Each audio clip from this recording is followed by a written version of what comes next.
Welcome once again to the DRH Show. Today I'm joined by an author and entrepreneur, Neil Senturia. Thanks for joining me. Thank you. This is an exciting situation, to say Well, the great. least. Yeah, great to have you here, Neil. Of course, you're widely known for the book you wrote about Gina Champion-Cain, who ran one of the largest Ponzi schemes of all time.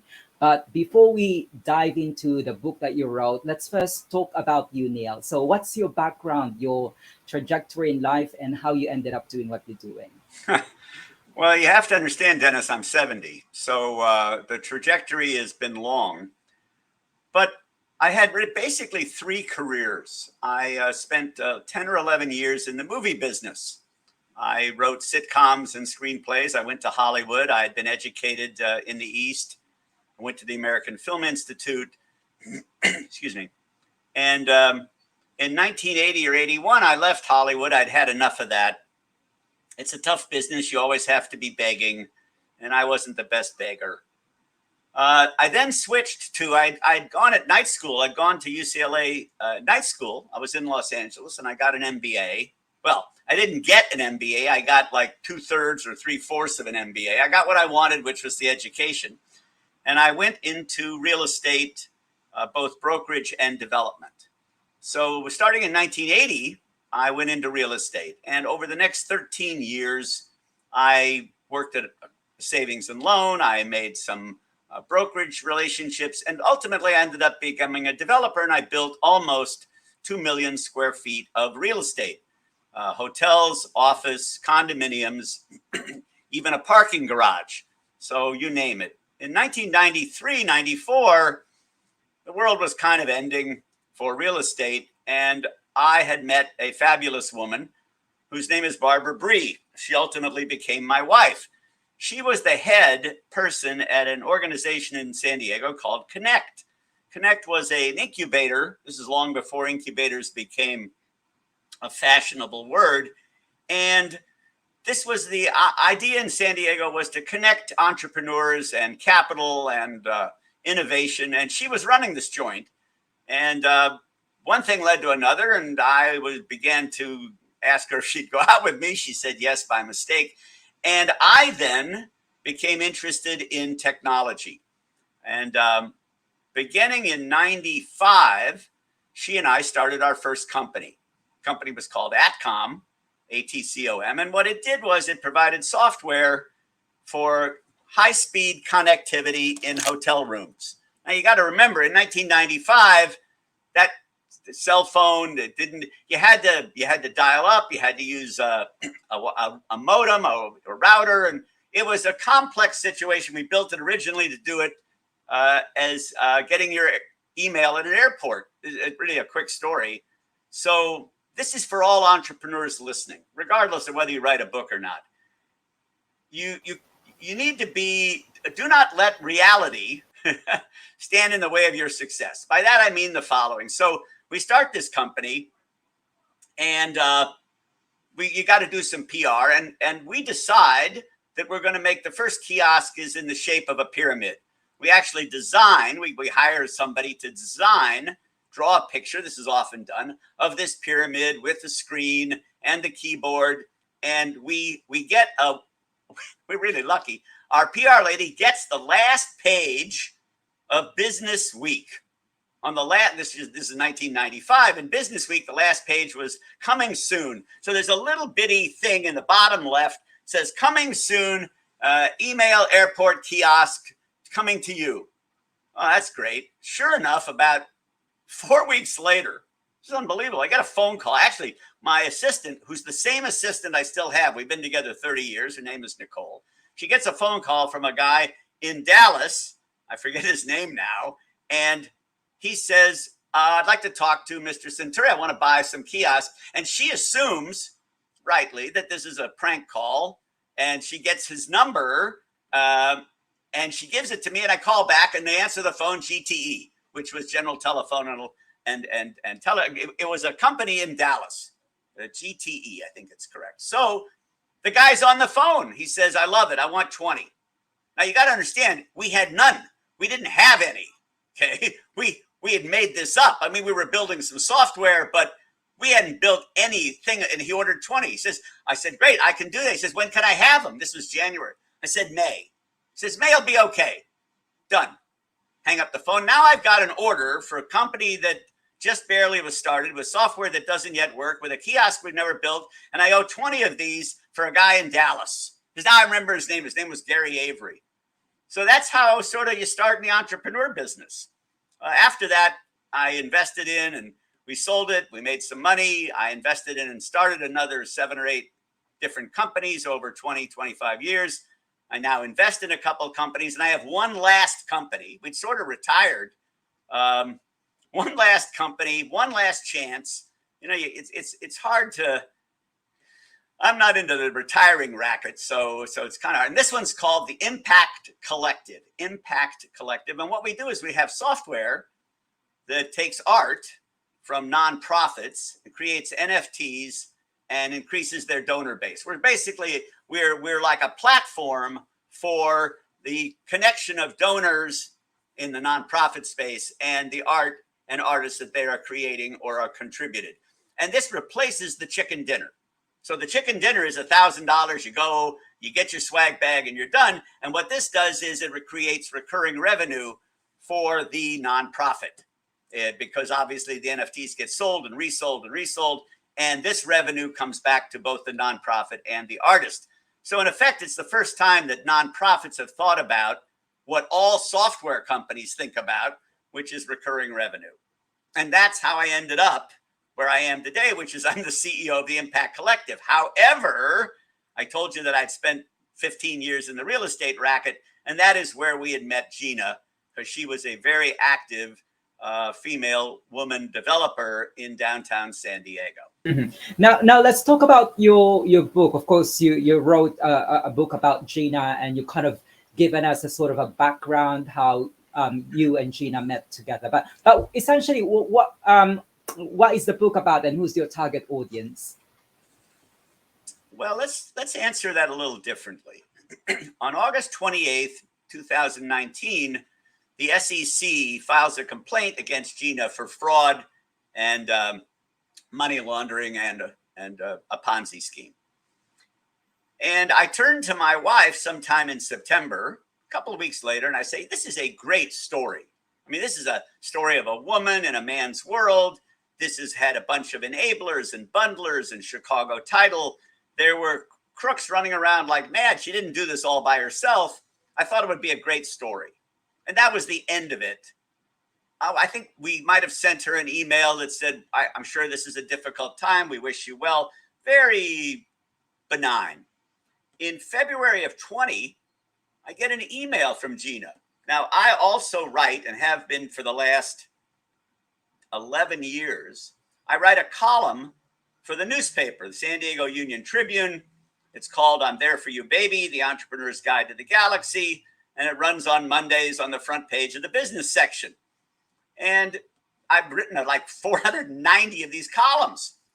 Well, in February of 2020, she sends me an email that says, I read your last column. I thought it was terrific. Well, you never let a good column go to waste. So I got back to her and we began to talk. And I interviewed her in March, April, and May, but I didn't interview her. I actually interviewed myself. In other words, I wanted to write this story. This interested me. So I effectively auditioned for her. I was listening. I didn't ask her how she did it. Starting in the summer of 20, she said, I pick you to write the story.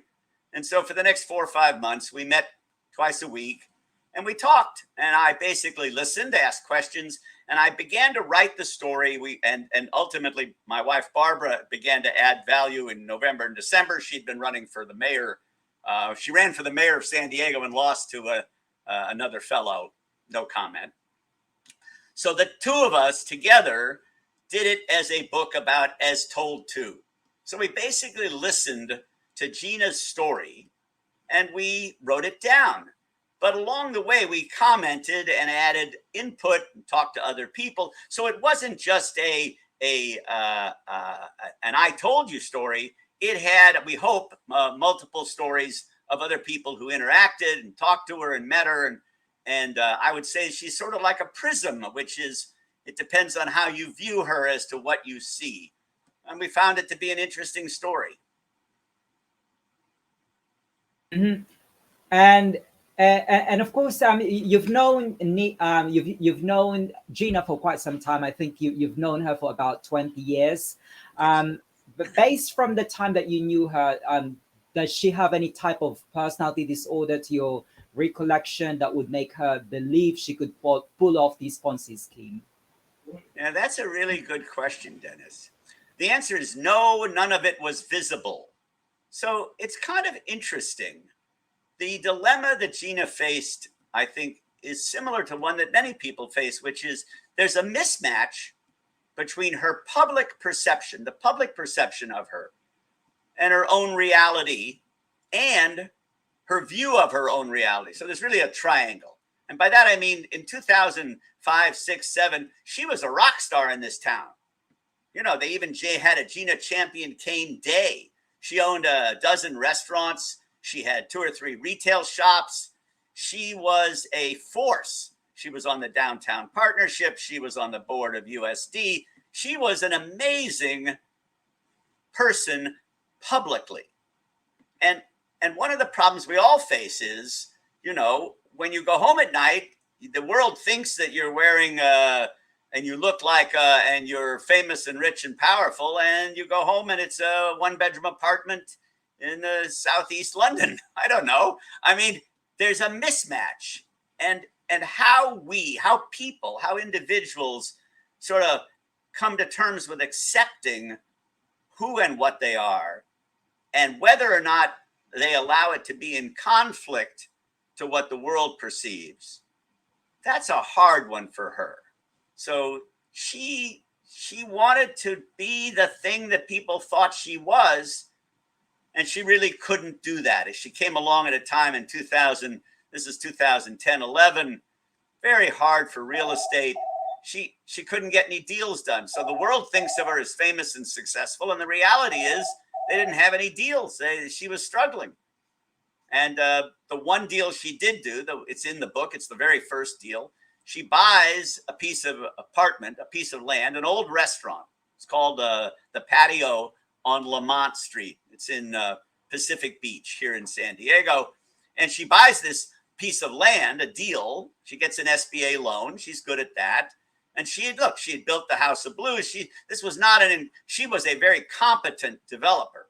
So she decides, she goes home and she says, what I'm going to build apartments over retail. Pretty standard project. You're going to build apartments over retail. She goes to the community group. There's a lot of activity in the community group. Community group says, nope, we want this to be a restaurant. She says, no, you don't understand. It doesn't make any sense as a restaurant. I want to build apartments over retail. I own the land. Now, what's interesting from my point of view is that community groups have a lot of power. So they said, well, that may be what you want. It's not what we want. We want the restaurant. And there's this wonderful moment. She goes home to her husband and she says, look, we're either going to build a restaurant or we're not going to be able to do this deal. So he says, well, look, the last thing I ever want to do is be in the restaurant business. This is crazy. She goes back and she says, Steve, she was married to a man named Steve Cain. She said, Steve, good news. We're in the restaurant business. So she actually creates this restaurant, which is a smash success, called the Patio at Lamont. It opens in December of 2012, and you can't get in. I mean, it's wild. It's crazy. And so that's how it kind of started for her. Here's the trick. At the front of this restaurant, there's people, martinis, music. It's a wild scene. You can't get in. If you go to the back of the restaurant, the plumbing isn't quite completed. There isn't a bathroom, and drywall is missing. So it was like a facade, and she still needed a few $100,000, literally $600,000 to finish the restaurant. And that was the motivation to advance this liquor license idea, to raise the money. And her thinking was really kind of interesting. It says, I know this is a little bit tricky. I'm borrowing money ostensibly for liquor licenses, which don't really exist, but I'm pretty sure I can pay the $600,000 back. So I know I'm okay. I can refinance it. And what happens is, of course, one thing leads to another, and you can't. You get caught. It's a little bit like I'm a skier. So sometimes I think I can go down these double black diamonds, and I go about 100 feet, 100 yards down, and I realize there's a cliff. And then I can't go down, and it's too much snow, and I can't get back up. And that dilemma for many people, at all times, you come to a place where the decision you've made is a bad one, and there is no way out. So she literally continued this process, built an empire, hoping that she could take it public and pay everybody back. But the first time I interview her, the very first sentence is, I know that Ponzi schemes can never work. Now, you Neil, telling me about this Ponzi scheme that that Gina did. She must have been a master con artist to fool so many people for over a number of years. So how do you believe that she kept the ruse going on for so many years? Well, she is very charming, charismatic, and attractive. Now, there's two ways to think about that sentence. You'd say, how hard was it to keep it going? Well, what happened was it began to have a life of its own. She did the first couple of deals, and then other people came and joined in. There were bundlers.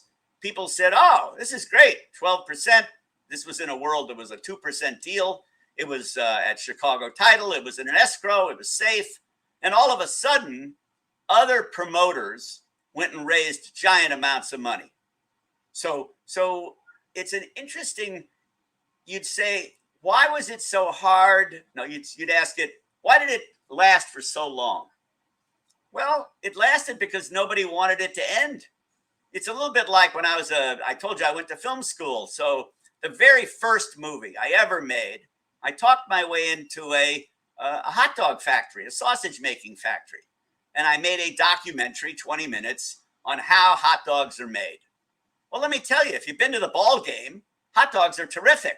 You go to, I know, at Wembley Stadium, hot dogs are terrific. But if you watched how hot dogs were made, you would never eat a hot dog at any sporting event. So it was kind of interesting. People didn't want it to end. I was getting a check. You don't really ask, that's a nice check. I don't want to know exactly how you did it. And here's a statistic.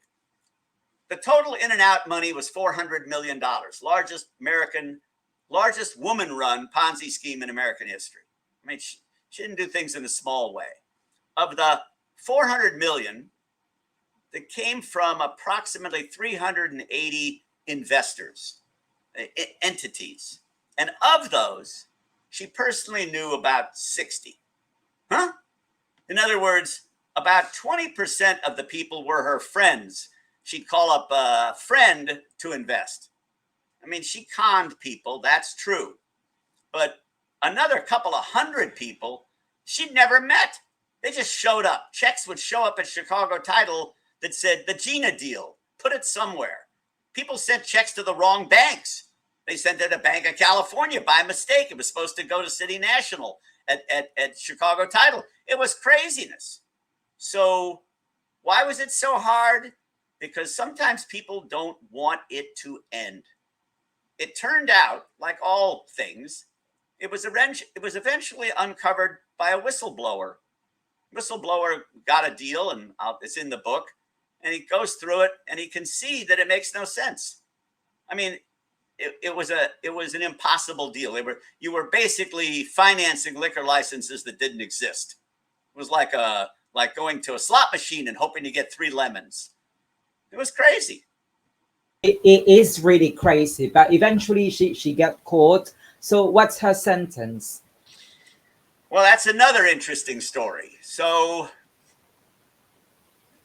she was accused of 3 federal crimes, and each of those crimes had a 5-year maximum penalty of 5 years. So under the maximum, she would get 15 years. And in fact, the judge, whose name is Burns, Judge Burns, he listened to everything and he gave her 15 years. Now, here's the part in the book that's crazy. Turns out she's very helpful in examining, explaining, and bringing to justice all the other people who were part of the deal. So she adds value in uncovering the other elements of the fraud. And the defense attorney, a woman, and the USAO, that's the U.S. Attorney's Office, USAO, what's called the prosecutor here, okay? They get together and they make a plea deal. Okay, the defense says, we'd like her to have 7 or 8 years, and the U.S. attorney says we could live with 11, and the defense attorney says, okay, we're good with 11, and they turn to the judge and they say, Judge, we've talked about it, we're good with 11. The judge says, that's fine, I'm glad you're good with it, I'm not. Yeah, but wait, we just made a deal. I know you made a deal, I'm not doing that deal. So it's like, okay. And the sentence was based on the fact that there was $183 million loss. So the way they calculate sentences in this particular instance is if the loss is greater than X, you get number of years. So she got the maximum for 183. Here's the last story. As of next week, the investors who had lost $183 million will have gotten back 179. Huh? This is the only Ponzi scheme probably not in history. I mean, maybe Rome somewhere in 2000, BC. Everybody got back 95 cents on the dollar. It's like, huh? So whether or not she serves all 15 years or not, I don't know. But right now she's at Dublin Federal Correction Facility outside Oakland, California. This is not a maximum security prison. This is like a camp. They have a dormitory. I think she has a window in her cell. You can walk off. It's like those things you could leave. I don't think there's any razor wire around it. But if you walk off, then they're going to give you things aren't going to happen well. So people don't leave. There are 101 women at the Dublin facility, and she has become kind of the queen of the prison. She teaches law and food and restaurants and management, and she kind of runs the joint for a while. I'm sure she's going to try to upend the place as well. She is quite a force of nature and incredibly optimistic. I mean, do you really want to be in prison for 15 years? I'd probably shoot myself. Her attitude is, I can figure this out. I'll be out soon enough, and I'm going to change and do other good things. I think she will, when she gets out, not if, but when, she will clearly be a force of good to change other people's lives. I think she will never go back to doing this. Mm-hmm. And my understanding, Neil, is that Gina admitted to her crime, but do you believe she has any remorse? Well, it's the Jewish holidays. I just finished Rosh Hashanah, and I've got Yom Kippur coming up. So we seek forgiveness. The Jews, I'm Jewish, we go have a conversation with God, usually a Zoom call, and we confess to the mistakes. We have remorse. I'm sorry that I treated my children this way. You asked me, does she? The answer is, I think yes, but I'm not sure that I'm ever in a position to play God. I'm not sure what it means to have complete remorse. If you said, has she repeatedly said she's sorry she did it? Yes. Does she say that she was tricked into it and it wasn't her fault? No, it's her fault. The book's called I Did It. I did it. And she's pretty clear about that. I don't know exactly what remorse is. I would say she does have it, but I'm very careful to not be, I don't play God. I don't know. We all have varying configurations of remorse. Yeah, but fair enough. But Neil, you kind of alluded to how she was spending her days in prison, but are you aware if she's under any type of psychological counseling in prison? No, I think she's pretty solid. She didn't do drugs and she's not nuts. And she's a very rational individual. I got a letter the other day from a woman at the golf club where I play golf and where Gina was a member. And some of the bundlers came from the golf club. And she says, you did a good job telling the story. It's a story of a good woman gone bad. And I guess what I would say is that all of us have temptations. You know, is she a pathological sociopath? No. Is she a career criminal? No. Did she make bad mistakes, bad decisions? You bet. Does she admit it? Yes. I mean, I confessed to someone once. I said, "You ever do anything? Do you ever, do anything wrong or break a crime?" I said, when I was younger, I shoplifted some candy bars. I'm confessing that. Why did you do it? I could afford the candy bars. Well, I this, I that. I wanted to get away with. People do stupid things. Most of us, we don't get held accountable to it. We don't get caught. And mostly the stupid things we do, well, they're not that serious. But let me tell you, have 4 or 5 drinks, you leave the bar, the guy says, "I'll get you an Uber," you drive, and you commit a crime and you kill somebody. That's a life-changing kind of moment. But we all do stupid things. And for everyone that has that experience, 2 or 3 of us have had a couple drinks, we drive home, we make it. It didn't happen, but it could have.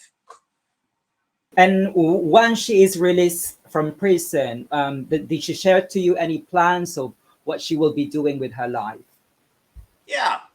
She is committed to changing other people's lives as a motivational speaker. I think she has long stories to talk about management and behavior. She will not go back into basically business. She's not going to go and build apartments anymore. What is this? Yeah, thank you. I think now you got to remember, I'll give you a little background. I've spent 6 years teaching entrepreneurship in prison at Donovan State Prison here in San Diego. And I'll tell you that most of the people, when they get out, they spend effort helping other people who were either in prison or are getting out. And it creates a community of care to make lives better and prevent mistakes and drug abuse and whatever. I'll tell you one more thing about felons. They're kind of interesting. So I told you I've taught there, and I've interviewed or talked to maybe 100 felons. I call them my favorite felons. And when you ask somebody, you say, "Let me ask you, Harry, right before you pulled the gun, you sold the drugs, you did this, you killed that, you robbed right before, what were you thinking?" And the answer, 98% of the time, it's the same answer. I was thinking I wouldn't get caught. Well, that's fascinating to me. And it sounds rational. You run the red light. You assume, probably not a policeman around the corner. I'll sell drugs. There's nobody around. We make stupid mistakes. My favorite person, I don't think he knows it, is a guy named Dan Kahneman. Kahneman is a 90-year-old. I think he's at Princeton. He won the Nobel Prize in economics in 2002. He's the master of the subject of why people do stupid things. He's a Nobel Prize winner in behavioral economics. And I study it and I teach it.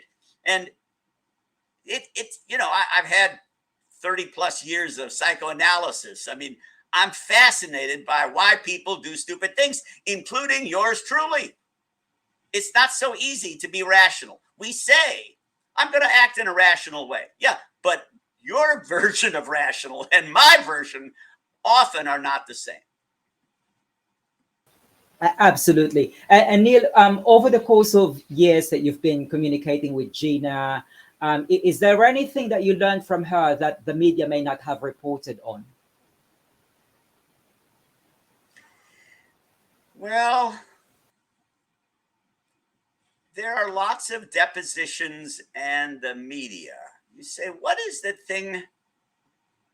What doesn't the public know? I think the thing that may not be as well known is her incredible optimism. There's no victim. She doesn't feel like she's a victim. I'll give you a quick story. So I interviewed about 15 or 20 of the people who had lost money. And there's 2 interviews that are kind of interesting. One is a guy that says, I lost $500,000 and I'm really angry. But I have to tell you, it's hard not to like her. I still like her. What? You lost 500 grand and you still like her. And it tells you something about her. It's kind of fascinating. By the same token, because it often tells you more about the interviewee, what the person being asked. The other guy, one of the other ones, was a guy who says, I lost I think $1 million, 600,000. It didn't matter. I mean, it wasn't 20 million. The banks were the ones that had the big money. And he says, I'd like to have her hands cut off. I'd like to cut her hands off, like the Code of Hammurabi. Huh? Guy wants to cut her hands off for $500,000. And let me tell you something. Everybody who invested, okay, was listed as an accredited investor. That's a U.S. Term of art. An accredited investor is somebody who is ostensibly knowledgeable about investing, has a net worth of $1 million, not counting your house, has $200,000 of income. There's a formula for accredited. He didn't take any responsibility. His attitude was, I expected to make 12% on my money, and I know that was a crazy. When the Nigerian prince calls up and says, of all the people, you're the one that this woman has died and left $25 million to. If you'll just send me some money, I'll arrange to give you the bank account number. Now, you got to understand, the Nigerian prince sends out 270 million emails. You'd think, how could anybody respond to that? And you know what? You send out 270 million, somebody says yes. And the Nigerian prince is alive and well. Fair enough. Now, where can people buy a copy of your book? Well, that's easy. You go to Amazon and you type in I Did It, and you put the words Gina Champion-Cain or I Did It -Gina. And I think our book comes up number 1, and you can buy it. The audiobook comes out in, I think, 3 or 4 weeks. I think there's a Kindle version. And ostensibly, there's a couple of people poking around to make a series. I don't know if it's Amazon or Netflix or Disney. I don't think it's Disney, but we had some inquiries about doing a streaming kind of a series about this. American Greed did a story on her that airs in November. That's an American TV show. Stacy Keach is the narrator. So you can buy the book on Amazon, and it's a book. I will tell you that I Did It is part of what I did, which is I wrote a book. I've written 3 others, but we enjoyed this book. This was a story that for me kind of resonated. It wasn't just simple fraud. It had the nuances of other people and perceptions. And perceptions, by that I mean, I understand, because I'm married to a fabulous woman who also overcame glass ceilings, and it's a longer story, but it's not easy to be a woman developer or a woman promoter. I think in the book, I think there's been I remember 1,200 different Ponzi schemes, of which only 147 were done by women, usually women with partners. I think there was only a half a dozen that were run by women alone. I mean, it's basically a man's business. You look at Bernie Madoff. It took a lot of chutzpah to do a woman-run Ponzi scheme. So it is what it is. Anyway, it's available on Amazon. Okay. I'll put the link on the description also for anyone who's watching this. They can grab a copy of your book. But like what you said, Neil, this is not just a story of fraud, but it's also incorporates nuances from other people. So I was just interested to hear from you. So what would be your advice for anyone who may suspect that their loved one is being a victim of fraud? Well, I think at some level, here's how I'll answer. I don't know about a loved one, but I'll give you a story that I've often told. So I'm in the deal business, and I get phone calls. Would you do this, that? Here's a question I always ask. When I get an offer, guy says, I got a deal for you. If you put up $300,000 tomorrow, we got this. The guy needs it. We're going to get back $600,000 in 2 weeks. Whatever the number is, the question you need to ask is, so how did I get so lucky? Well, why'd you call me? I mean, you have to stop and think for a minute. Well, why did you call me? I mean, am I number 1 on the list, number 3, or am I number 187? I always want to know if it's so good, if it's a can't miss, why did you call me? Why was I so like? You kind of wonder. I mean, everybody likes to think, oh, but you got to look in the mirror and ask, why'd you call me? And then the classic line that everybody knows is, if it's too good to be true, it might be true, but the odds are you need to give it another look. Definitely. You really have to be suspicious if something is too good to be true. Now, Neil, you've given us a good overview of the story of Gina Champion-Cain and, of course, what your book is all about. But I'd like to wrap up this conversation by, with some quick fire questions, and it's going to be all about you. So my first quick fire question is, what would you say are the highlights of your career so far, whether as an entrepreneur or as an author? Wow. Well, I have a lot of perseverance. I'm going to argue for entrepreneurship, discipline, and perseverance. The highlight, I think, is that I'm happily married for 30 years to the same woman. That was the second marriage. The first one left me.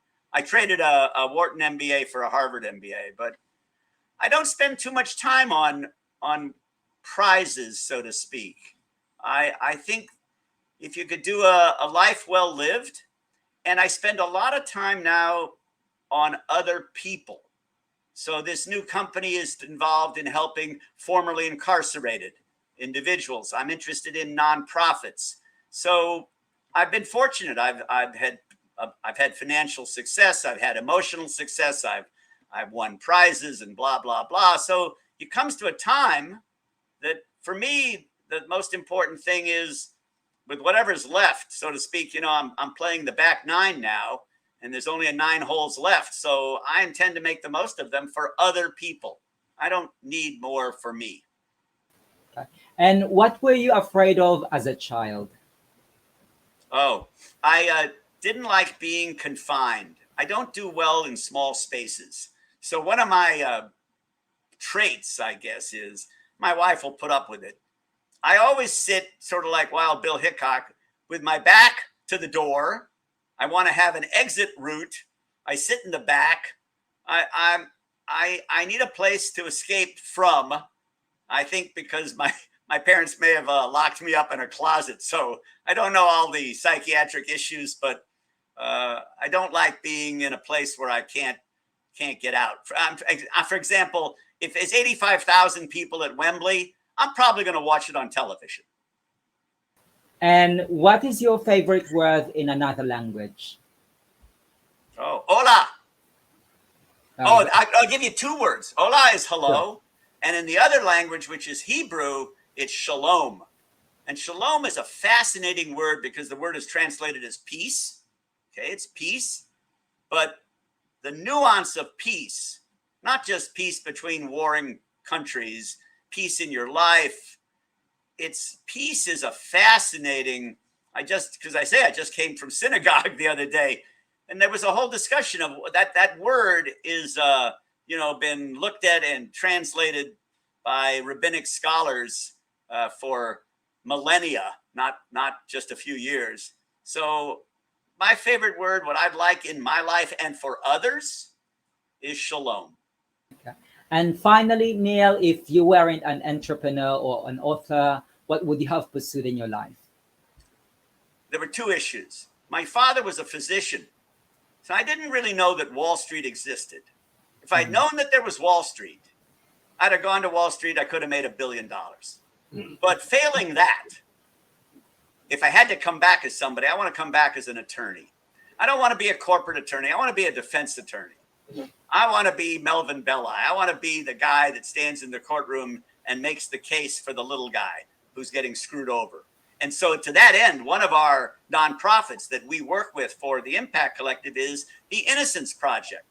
I'm a big fan of and supporter of changing the prison system in America. And the Innocence Project in particular works for getting people who are wrongly convicted out of prison. So that's worth doing. And if I came back, I'd like to work in that area. Okay. Well, Neil, it's lovely talking to you. Neil Senturia, author of I Did It, the largest woman-run Ponzi scheme in American history. It's lovely talking to you, and thank you for joining me here on the DRH show. Well, let me tell you that you were terrific, Dennis. It's a pleasure and an honor, and I couldn't be happier. So call anytime. I'm easy to reach. Thank you again for the courtesy. Thank you.